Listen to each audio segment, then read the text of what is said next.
In a locked records room in 1983 at the old Colorado State Hospital, a sealed manila envelope was found at the back of an unlabeled cabinet. The paper was brittle, the glue seam unbroken, and the ink on its cover had faded to the color of bone. Inside were 12 index cards, each marked with a name, a date of birth, and a single notation. Subject: observation continues. 6 of the cards bore additional notations in red pencil, 6 did not.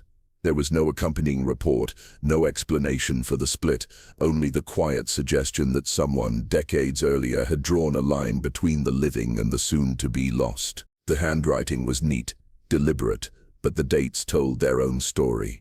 From 1945 to 1968, 12 children, all born to the same address, were catalogued in a hand that was careful not to betray urgency. On the reverse side of each card were 2 words, sometimes the same, sometimes different, phrases that read like fragments from another language: compliance partial, observation escalates, intervention deferred. None of them explained what had happened inside the house on Hidden Valley Road.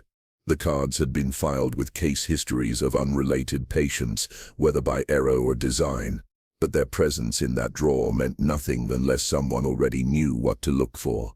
Most did not, and so they were left untouched, the red marks fading, the paper growing brittle, until someone opened the envelope. Not for the first time, but perhaps for the last. Before we go further, I want to ask you, where are you watching from right now? What time is it where you are? Share your location and the hour in the comments below. And while you are here, make sure you like this video and subscribe to Gothic Ledger so these stories, sealed, misfiled, and almost forgotten, can be told again. Because what you are about to hear is not a work of speculation. It is a record, a reconstruction drawn from medical logs, police reports, family testimony, and the faint handwriting left on 12 pieces of cardstock. 6 of those names will lead us into hospital wards and locked bedrooms. 6 will lead us into quieter rooms, where fear took the shape of silence. Together they form a story that has been studied by scientists, dissected by psychiatrists, and mourned by those who lived it. And yet, after decades of observation, it remains unresolved. Half a family marked in red, half left unmarked, all bound to the same house where the illness did not visit. It lived. The house was newly built, split level, pale brick, with a view toward the Air Force Academy in the distance. It sat just outside the bounds of Colorado Springs proper, nestled in a neighborhood where sidewalks gleamed and lawns stayed cut. The home of Donald and Mimi Galvin, as recorded in parish directories and local civic newsletters, was the picture of stability. A Catholic family, devout and multiplying, well within the bounds of expectation. In time they would have 12 children, 10 boys and at last 2 girls. To the outside world it was a domestic achievement. Donald Galvin, a career military man, had served in the brutal final stages of the Pacific Campaign, though there was no diagnostic language for it then. His repeated hospitalizations for attacks of nerves suggest a post-traumatic condition akin to what is now identified as PTSD. His return from war was marked by brooding silence, emotional constraint, and increasing remoteness. Nonetheless, he committed to military life, transferring into the newly established U.S. Air Force and teaching at the academy. He did not drink. He did rage, but he withdrew slowly and completely. Mimi Galvin, once ambitious for life in the cultural enclaves of New York, rerouted her aspirations inward. She turned discipline into ritual, order into meaning. Her devotion to Catholic family ideals was unswerving. There were no shortcuts in raising 12 children. Each child, Donald Jr., James, John, Brian, Michael, Richard, Joseph, Mark, Matthew, Peter, Margaret, and Mary, was brought into the world with the same hope that excellence could be shaped through structure. She ironed napkins. She kept the floors immaculate. The children were dressed sharply and presented without flaw for Sunday Mass. Their hair parted, their shoes polished. Their mother too rarely appeared in public anything less than composed. Yet the young seemed, even early on, to bear strain. By 1963, When the family moved into their newly built home, the Galvins had begun to draw quiet attention, not for dysfunction but for scale. A dozen children was uncommon, even by Catholic standards, and there were peculiarities. The boys, especially in their adolescent years, grew wild. Bruises were common. Neighbors noted the sounds: thuds, yells, glass cracking, followed by silence. There was no corporal punishment, but there was boxing. Rather than curbing their aggression, Donald Sr. issued gloves. He called them by number, not name. Veshek, get in line. 6, clean that up. The house ran not by affection, but by function. Falconry became the family's strange shared pastime, domesticating wild birds, tethering nature through force and patience. Photos from the era show the older boys with gloves and birds of prey perched on their arms. Mimi likely saw it as discipline. Others saw something more unsettling: control masked as hobby, flight restrained. The girls, arriving last, entered a house already rigid with masculine tension. Margaret and Mary, who would later change her name to Lindsay, grew up learning to watch carefully to avoid the sparks that could ignite. There were no obvious outbursts in public, but broken windows were replaced quickly. Fights, even bloody ones, were resolved without police reports. The children were taught silence. Appearances were sacred. Inside, the emotional ecology of the Galvin household was barren. Praise was scarce, personal conversation rarer still. Individual suffering was dismissed, misread as disobedience. Donald Sr. was often away. Mimi, left alone, grew less responsive as the years advanced. Her answer to chaos was deeper order. From a clinical standpoint, it is often not the presence of violence, but the absence of attention that incubates pathology. By the late 1960s, the Galvin home contained children suffering from early signs of psychosis, delusion, and antisocial behavior. But no diagnosis was sought. They were simply acting out. What mattered most was that no one outside the walls could see. There was no poverty, no addiction, no documented abuse. On paper, the Galvin family was exemplary. 12 children, a stable marriage, military honor, clean clothes, falconry, church. Yet case notes from later years returned to one recurring phrase, spoken by neighbors, teachers, and eventually doctors. Something was wrong in that house. It would take decades to understand what. In truth, the Galvin residence was not a home in any traditional sense. It was a quiet battleground: order against instability, discipline against something far older, far more embedded. Madness did not erupt. It seeped behind the polite dinners and Sunday rituals. A slow fracture was already spreading across the family's genetic core. But in 1951, all was still intact.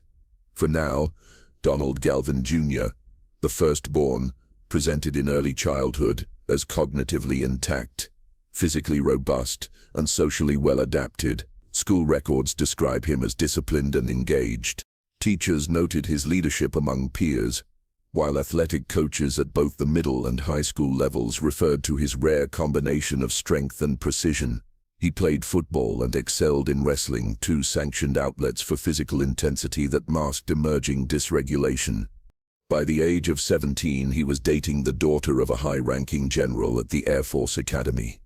To observers, Don Jr. was the proof of his parents' efforts, the prototype of a successful, well-bred American son. Initial aberrations were subtle: withdrawn stares at family dinners, long silences following seemingly minor provocations. But in clinical hindsight, these were early signs of affective flattening and emerging disconnection. During this period, he also began expressing vague discomfort around others, a perceived inability to connect. He did not report this to his parents, nor did they inquire. Within the household, conflict was normalized. Wrestling and physical altercations were treated as routine masculine behavior. While attending Colorado State University, Don Jr.'s behavior became more difficult to rationalize. The first recorded incident occurred at a university bonfire event, where he suddenly and without provocation leapt directly into the flames. He emerged with minor burns and no explanation. He laughed, then fell silent. No formal intervention was initiated. Months later, he was reported to have methodically strangled a cat, his roommate discovering the remains in a box beneath the dormitory sink. When questioned, Don Jr. claimed the act meant nothing but refused fees elaborate. The incident was not reported to animal control or mental health authorities. He returned to school. Academic performance declined moderately, though he remained eligible. Professors noted absences and detached behavior. University health services were consulted once. Don Jr. himself initiated the visit, complaining of barriers between himself and other people. No psychiatric referral was made. He was returned to class. At home during school breaks, his behavior deteriorated further. One winter, he began removing all the furniture from the family's living room, placing each item methodically in the backyard without comment or request. Later, he poured salt into the aquarium, killing the fish. These incidents were dismissed as stress responses by his parents, who believed his marriage was faltering. Following graduation, Don Jr. separated from his wife and returned to live at the Galvin home. There, his behavior became increasingly erratic. In one episode, he stood silently at the kitchen sink and shattered 10 ceramic dishes one by one, pausing between each. On another occasion, he sat on the garage floor for hours, repeating a phrase that no one could identify. Still, no diagnosis was pursued. The first major psychiatric emergency occurred when Don Jr. attempted to murder his wife by forcing her to inhale cyanide fumes. This act resulted in his arrest, hospitalization, and finally a formal psychiatric evaluation at what was then known as the Colorado State Hospital in Pueblo. He was diagnosed with paranoid schizophrenia. The diagnosis, long overdue, brought no relief to the family. It confirmed what Mimi had refused to say aloud and what Donald Sr. would never publicly acknowledge. By the time of his diagnosis, Don Jr.'s younger siblings numbered 9. Several of them had already witnessed his outbursts, had been bruised by his fists, or silenced by his stares. Yet none had language for what they were seeing. The phrase, mental illness, was still avoided in the household, replaced by euphemisms. Don's going through something. He just needs time. He's high-strung. The institutions around him, family, university, medical, failed in sequence. Each had glimpsed the fracture, but not the fault line. Each elected to wait. The signs had been visible. The bonfire, the cat, the broken dishes, the suffocating silence. But no one intervened until it was nearly fatal. Donald Jr. was the first to fall. The house would never recover. The Galvin case, when presented in cross-sectional review, offers a nearly unique concentration of genetically linked psychotic disorder onset within a single sibling cohort. After Donald Jr.'s diagnosis of paranoid schizophrenia, 5 of his brothers, James, Brian, Matthew, Peter, and Joseph, each demonstrated individual manifestations of the same core affliction. Yet within this shared diagnosis, the symptomatic variation was profound. Initial records portrayed James as functioning. He married early, had a child, and for a time appeared capable of maintaining both household and employment. But deterioration soon followed. James began reporting voices, disembodied warnings, whispering observed. He turned to alcohol, and his behavior toward his wife Kathy grew violent. She reported multiple assaults, including a sustained episode in which he accused her of conspiring against him. Family recollections, later corroborated by statements from his sisters, revealed a more insidious pattern. James molested his younger siblings during periods of escalating psychosis. His decline mirrored Don Jr. in many ways: social withdrawal, unpredictable aggression, but with sexual predation as a persistent repressed feature. No charges were filed. The family never reported it. Brian had no formal psychiatric diagnosis at the time of his death, but treatment records confirm he had been prescribed antipsychotic medication. Socially, he appeared high-functioning for a time, even relocating to California and entering a romantic relationship with a woman named Noni. This period ended abruptly. 1 month after Noni ended the relationship, both she and Brian were found deceased. Her body riddled by a .22 caliber gunshot wound. His by a self-inflicted shot to the head. Police classified it as a murder-suicide. Afterward, family members disclosed that Brian, like James, had sexually abused his sisters during childhood. The revelation was buried alongside the official records. There would be no legal process, only the memory. Matthew's pathology emerged after a violent head trauma, beaten severely by his brother Joseph during a psychotic episode that required neurosurgical intervention. Post-recovery, Matthew displayed signs of severe cognitive disturbance. He began referring to himself as Paul McCartney and insisted he had written songs he could not recall performing. Once, while visiting a family friend to showcase a ceramic vase he had made, Matthew abruptly disrobed and smashed the object against a wall. His case, though less violent than his brother's, was marked by a surreal, constant disconnection from identity. Delusion consumed not only his thoughts, but his sense of self. Peter's break came young. At age 14, he began wetting himself uncontrollably, claiming the devil lived beneath the house. Teachers noted his brilliance in mathematics and his discipline in ice hockey, but these were rapidly eclipsed by persistent delusion. He received as many as 8 antipsychotic medications without notable improvement. Ultimately, a court-ordered electroconvulsive therapy, ECT, was administered. The seizures reduced agitation, but Peter remained heavily sedated and withdrawn in most subsequent records. His trajectory is one of terror, internalized voices and presences never seen, but always near. He died in 2023 quietly in his sleep. Joseph's descent was marked by uncommon clarity.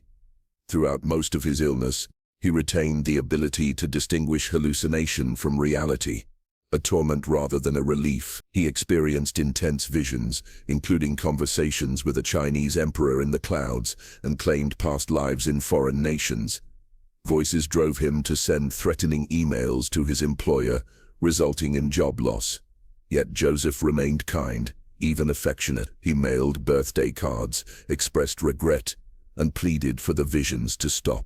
He told his mother that he had been sexually abused by a Catholic priest, a longtime family friend. His decline was a slow implosion, rendered tragic by awareness.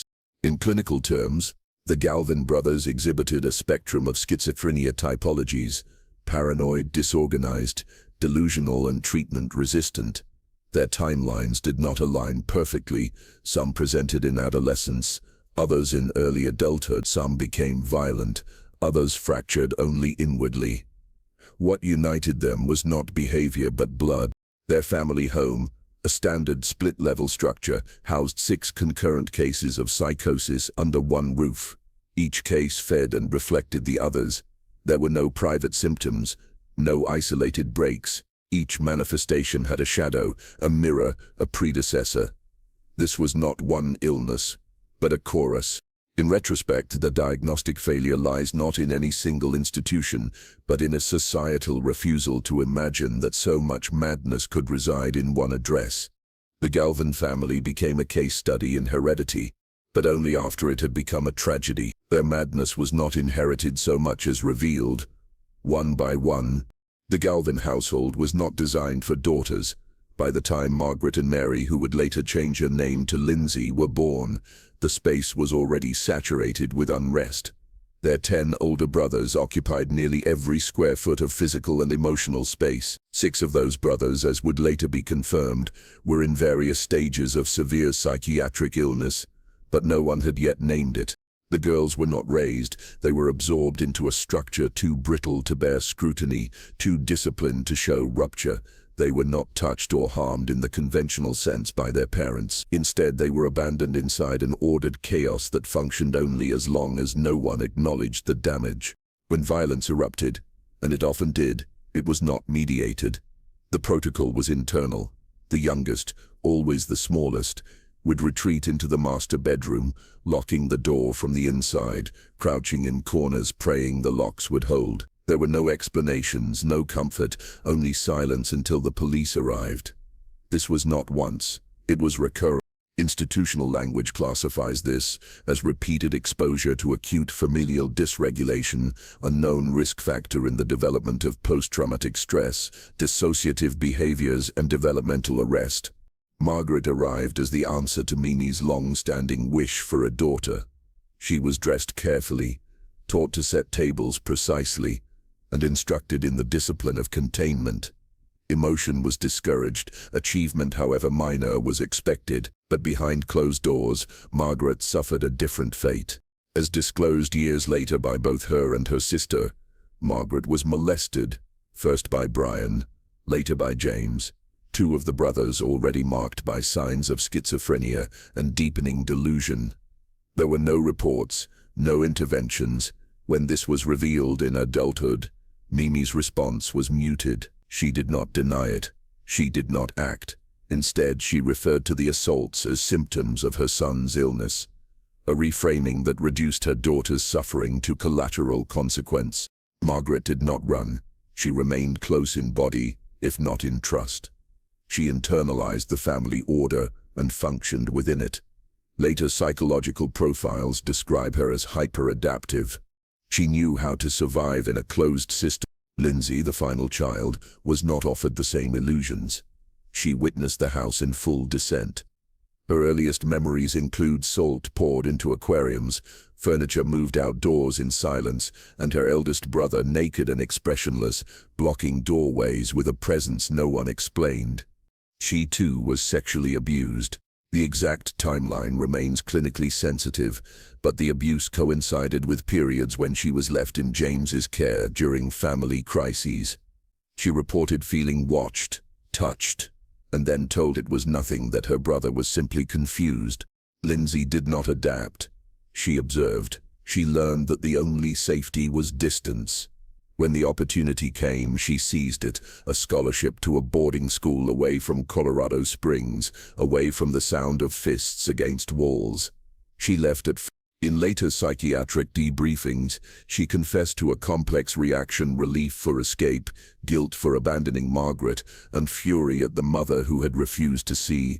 Her coping became distance, minimal contact, emotional barricades, and eventually therapy.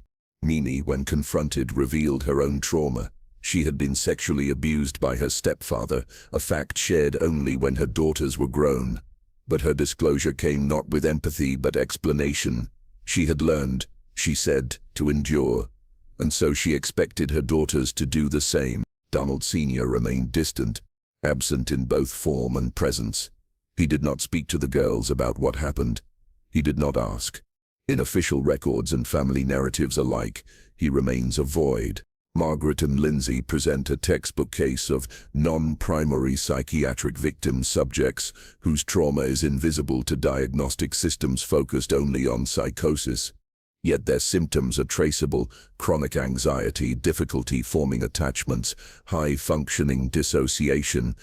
Their childhood was not a series of memories. It was a strategy, a daily negotiation between risk and silence. They were not daughters, they were witnesses, too young to name what they saw, too abandoned to ask anyone else to. For them there was no treatment, no diagnosis, only the knowledge that if they waited long enough, the door would open, or it wouldn't, and the silence would begin again. In such homes, escape is not betrayal, it is therapy. This record is compiled in the manner of an internal clergy abuse investigation, where the presence of faith-based authority intersects with family dysfunction to create conditions for persistent concealed harm. The Galvin case presents multiple cross-generational incidents of sexual abuse perpetrated both within the nuclear family and by individuals entrusted with pastoral and moral authority. The narrative of illness, schizophrenia, as an overwhelming family burden, provided both camouflage and a ready-made explanation for behavior that under other circumstances might have provoked immediate intervention. Within this constructed silence, abuse flourished. Testimonies gathered from Margaret and Lindsay confirm repeated molestation at the hands of James Galvin, occurring during his active psychotic episodes. At the time, James was already exhibiting signs of schizoaffective disorder, auditory hallucinations, paranoia, intermittent violence. The sisters' accounts describe assaults occurring in spaces intended for safety: their bedroom, the locked master bedroom where they were told to retreat during violent episodes, even the back seat of the family car during errands. Brian Galvin's abuse predates James's, targeting the sisters in early childhood. Unlike James, whose psychosis was overt, Brian was for a time outwardly functional, allowing his predation to escape suspicion.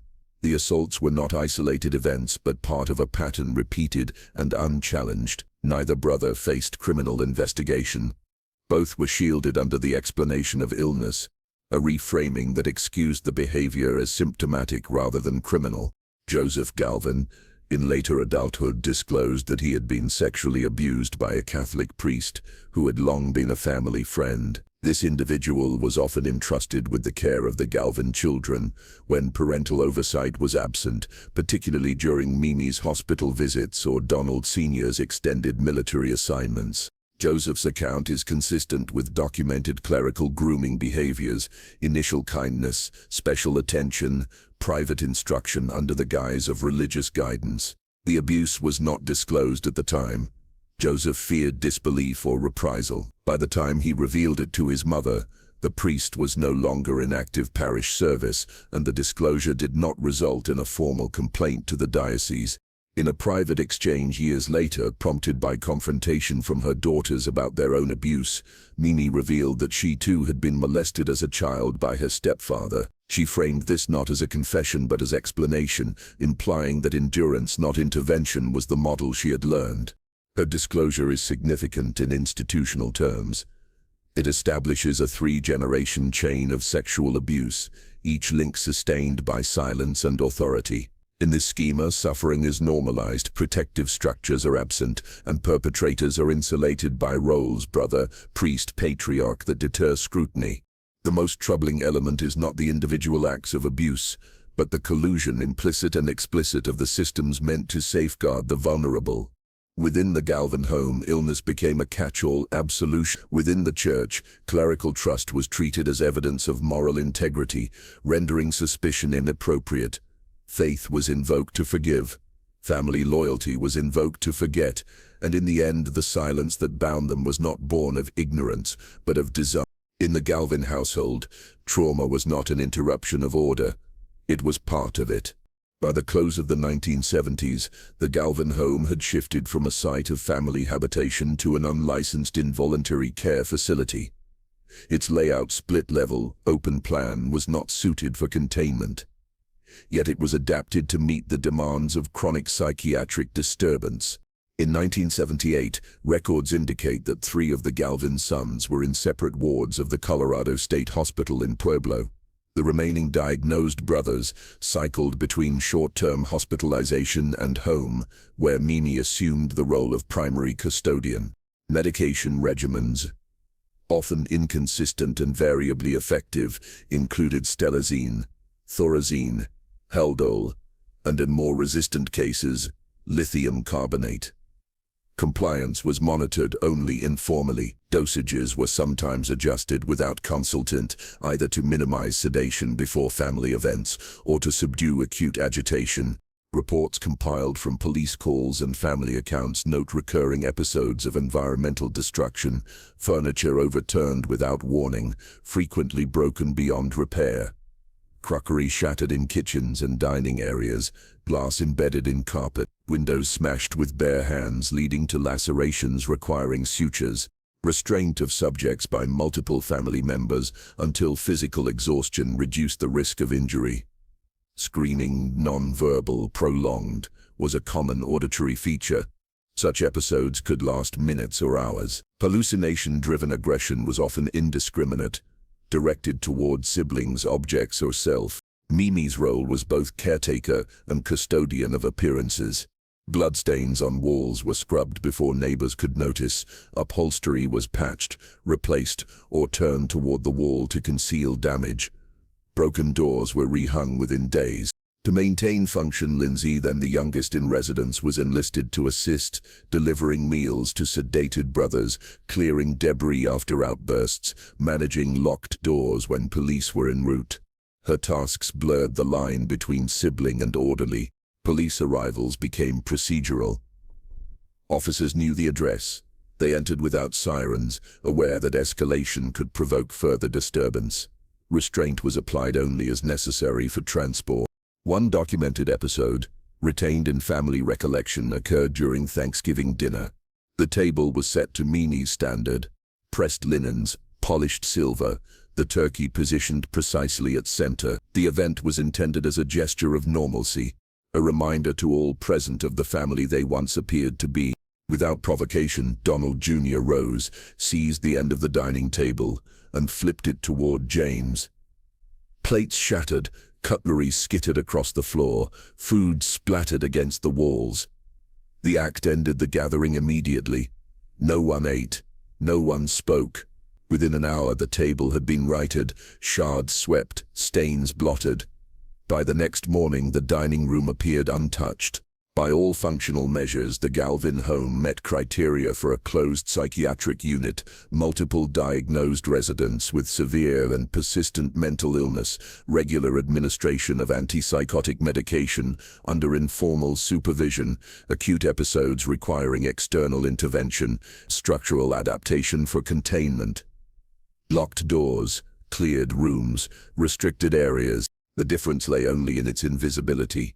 There was no charting, no trained staff, no oversight committee, only a mother preserving the surface and a youngest daughter learning to move through her own home as though it were a corridor of locked wards. Externally, the house remained a model suburban residence. Lawns trimmed, shutters intact. Internally, it had become an environment of perpetual damage control. Neighbors did not inquire. If they did, they were met with explanations concise enough to deflect suspicion. The structure had been built in optimism, sold as stability, and filled with promise. By the late 1970s, it was neither home nor haven. It was a place where psychosis was managed, not cured, where containment replaced treatment and survival replaced living.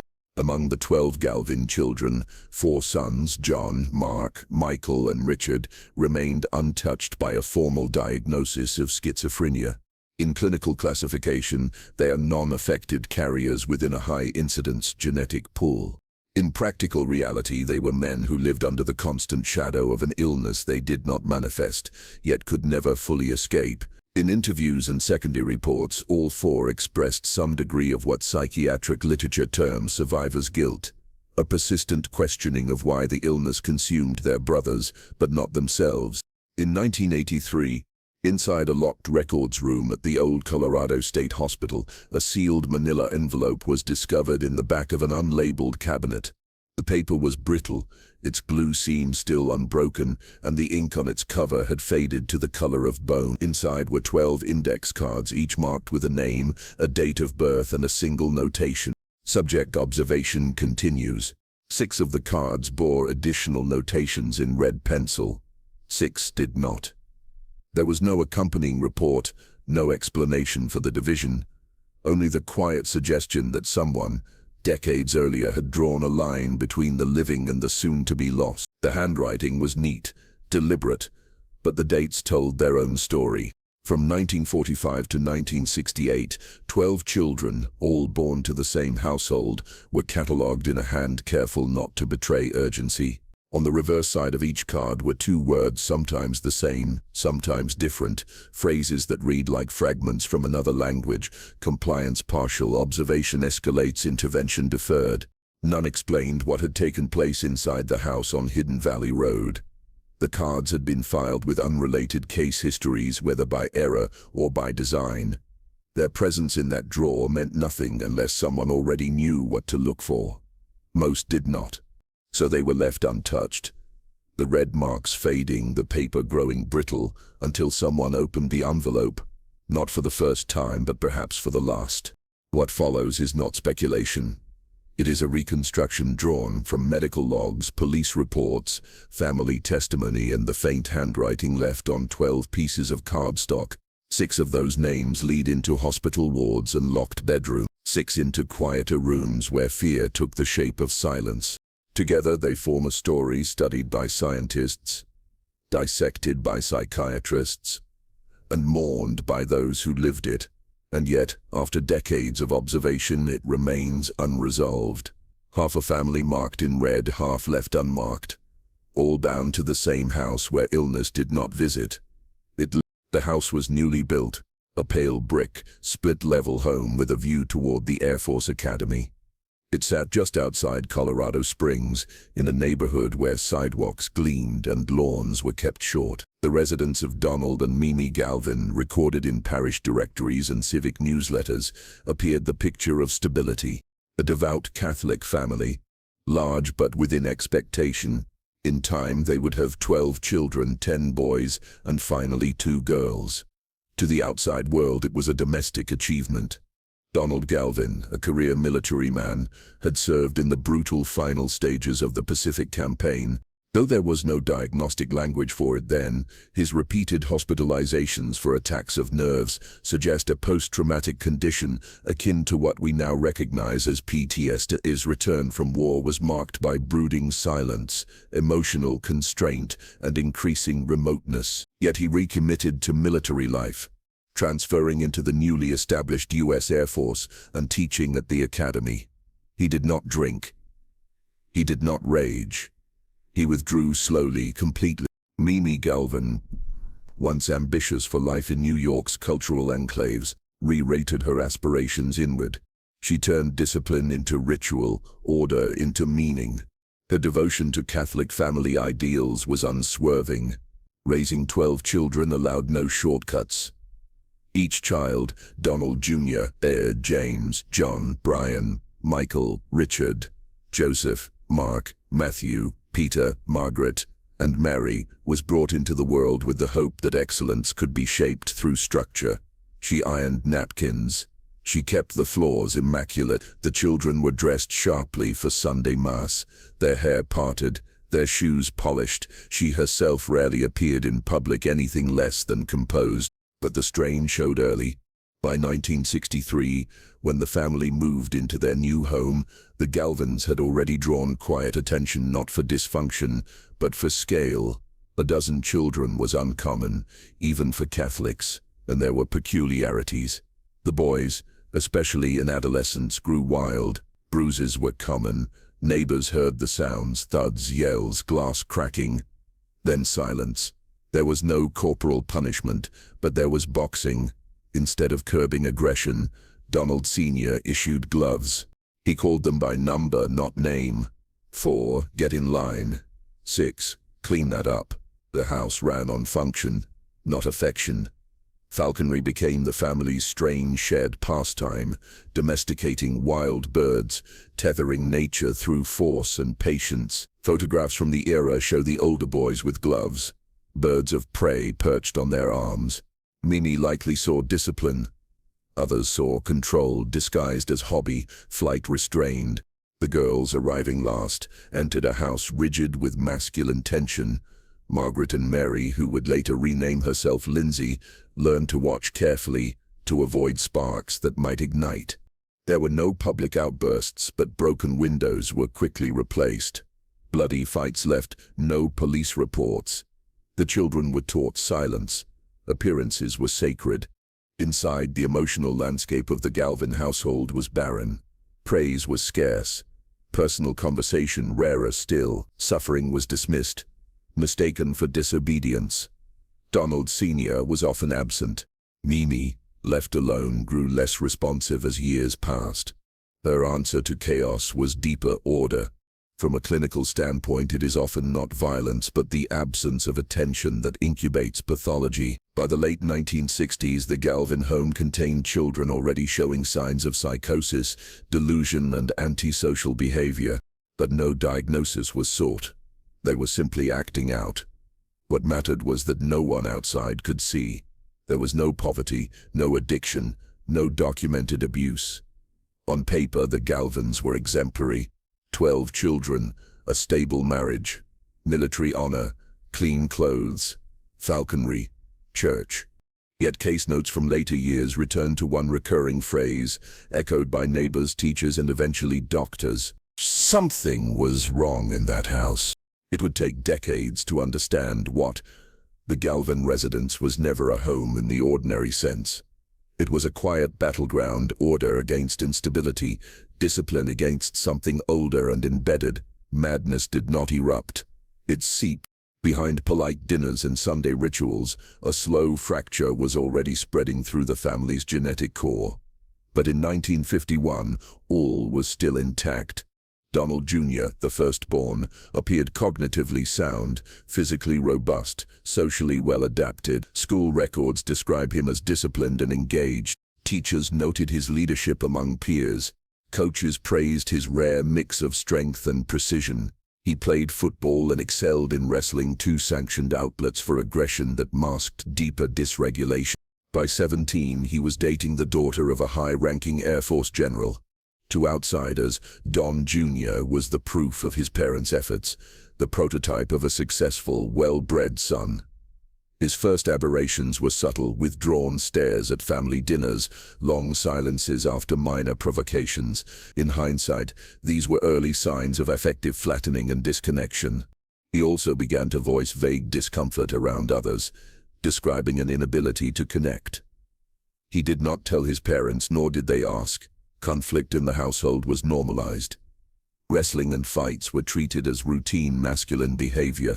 At Colorado State University, Don Jr.'s behavior became harder to rationalize. At a bonfire event, he suddenly leapt into the flames.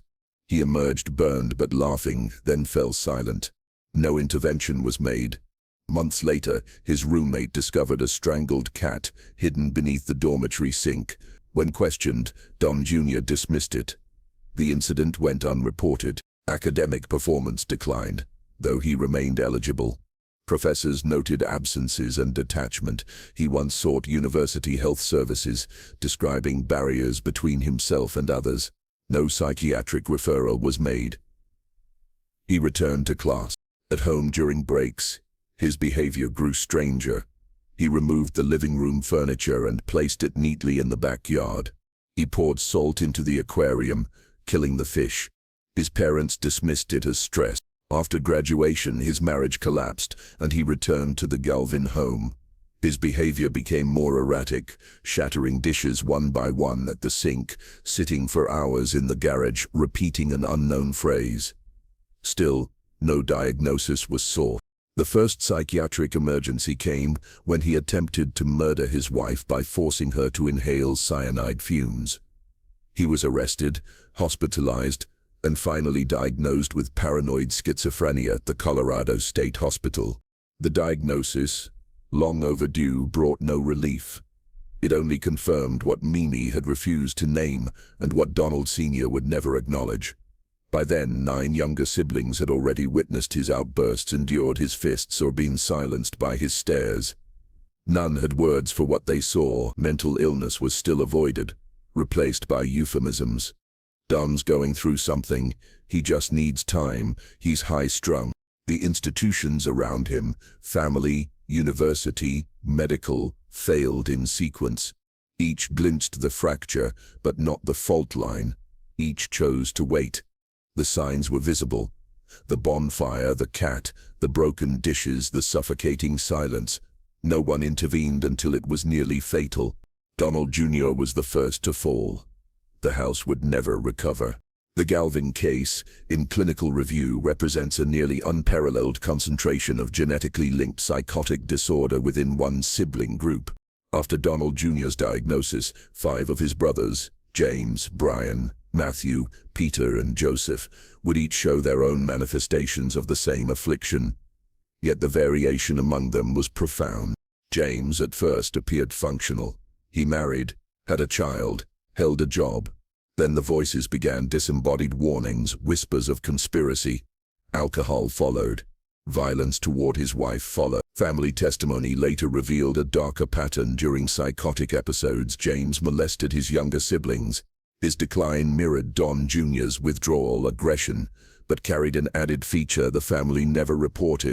Brian, too, left no formal diagnosis, though medical records confirm prescriptions for antipsychotics.